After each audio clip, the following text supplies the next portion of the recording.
In this video, I have a new propane tank, and I'm gonna show you how to connect it to your propane barbecue grill.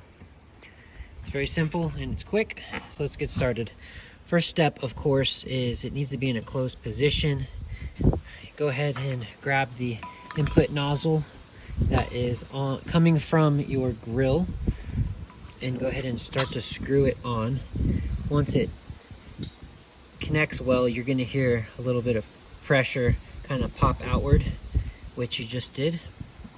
And then you're going to go ahead and turn this into an open position.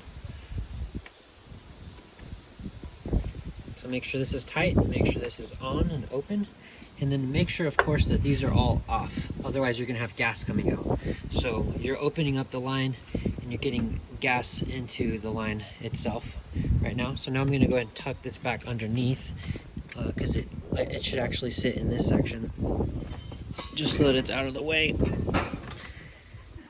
Okay, so I have my tank sitting in there right now, and now I'm done. So when you're in a finished state, you should be able to open up your grill, turn this, and you should be able to hear and smell gas, which I do. So I'm going to go ahead and turn that off, and I'm going to go ahead and get this started for my steaks that we're about to make.